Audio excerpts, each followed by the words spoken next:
Halo, apa kabar? Saatnya Anda menyimak berita Semarang bersama saya, Rizka Dior. Sejumlah berita menarik akan kami sajikan untuk Anda dan berikut 3 berita utama hari ini.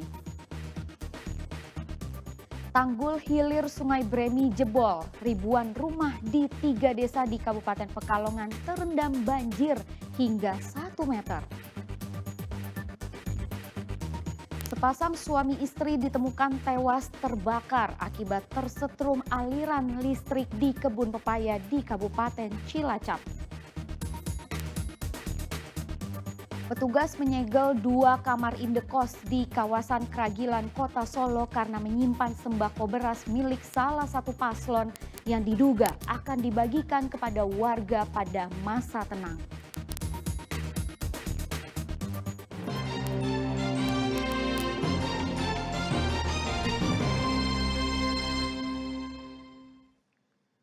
Ribuan rumah di sejumlah desa di Kecamatan Tirto, Kabupaten Pekalongan terendam banjir hingga ketinggian 1 meter Senin pagi. Banjir terjadi akibat tanggul jebol. Warga terpaksa dievakuasi dengan perahu karet keluar dari desa.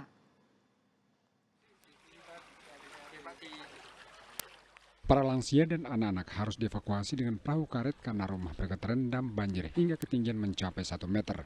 Banjir besar datang dan merendam ribuan rumah di sejumlah desa di Kecamatan Tirto, Kabupaten Pekalongan, Senin pagi. Tercatat ada 3 desa yang terendam, yakni Desa Karangjompo, Jeruk Sari, dan Tegal Dowo. Warga memilih meninggalkan desa karena khawatir luapan sungai terus membesar. Besarnya debit sungai juga meluap ke Kelurahan Pasir Sari di Kota Pekalongan, yang merupakan wilayah perbatasan kota dan Kabupaten Pekalongan. Banjir besar datang disebabkan tanggul hilir Sungai Bremi di Desa Jeruk Sari jebol pada Sabtu dini hari. Lambannya penanganan membuat limpasan sungai meluas dan tinggi setiap hari. Ini mau kemana Pak ini Pak? Mau ke Kramasari. Kramasari ngungsi. Banjir udah berapa hari? Ini berarti 2 hari. 2 hari ini karena apa? Karena tanggulnya jebol. Oh, tanggulnya jebol. Sari katanya. Udah ada penanganan. Udah ada. Ini kira-kira berapa hari Pak? Ini bisa surut Pak? Kalau gini lama. Oh, kalau gini lama. Udah itu sampai sebulan. Karena pada Senin siang proses perbaikan tanggul mulai dilakukan. Warga berharap sungai tidak lagi meluap sehingga mereka bisa pulang ke rumah. Kuncoro Wijayanto melaporkan dari Kabupaten Pekalongan.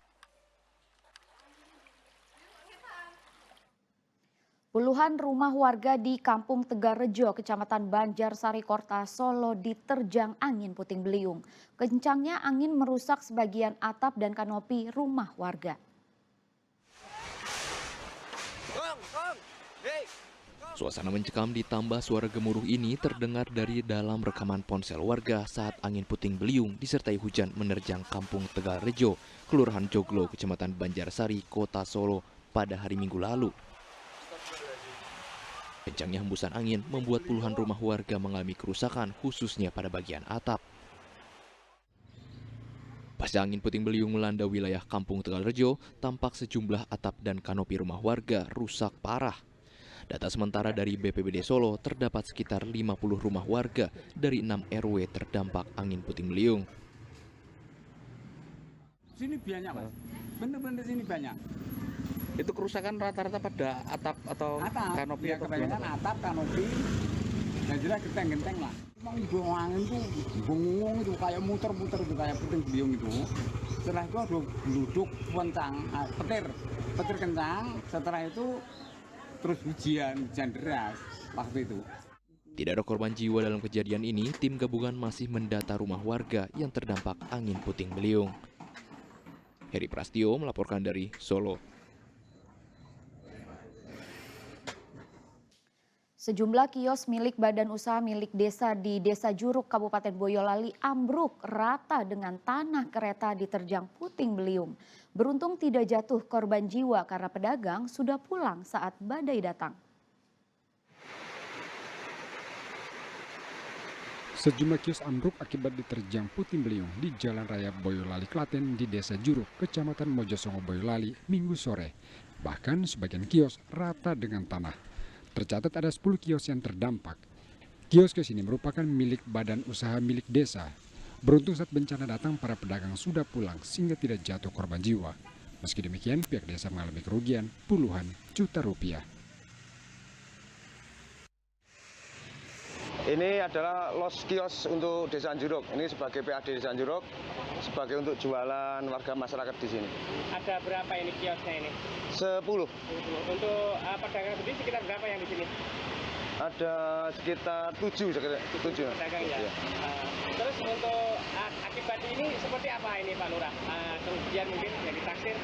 Ya mungkin kerugian dari kami dari pemerintahan desa ya ini sekitar kurang lebih 45 juta ini. Selain menyebabkan kios ambruk, Puting Beliung juga memutus arus listrik desa karena sejumlah kabel listrik tertimpa kanopi kios. Willianto melaporkan dari Boyolali. Sepasang suami istri ditemukan tewas mengenaskan di kebun pepaya di Desa Madura, Kabupaten Cilacap, Minggu siang. Diduga kuat korban tewas tersetrum listrik karena tubuh kedua korban mengalami luka bakar. Duka tumpah di Desa Madura, Kabupaten Cilacap, Minggu siang. Ibu korban bahkan berkali-kali jatuh pingsan mendapati anaknya sudah terbujur kaku. Pasangan suami istri, Iing dan Mumum, ditemukan tewas mengenaskan di kebun pepaya. Tubuh kedua korban mengalami luka bakar. Tragedi terjadi saat sang istri mencari suaminya karena tak kunjung pulang dari kebun. Diduga sang istri berupaya menolong suaminya yang tersengat listrik, malah ikut tersengat. Suaminya tersengat aliran listrik saat menyentuh kabel listrik. Dugaan tersengat listrik terkonfirmasi saat warga menemukan jasad sang suami tengah memegang kabel.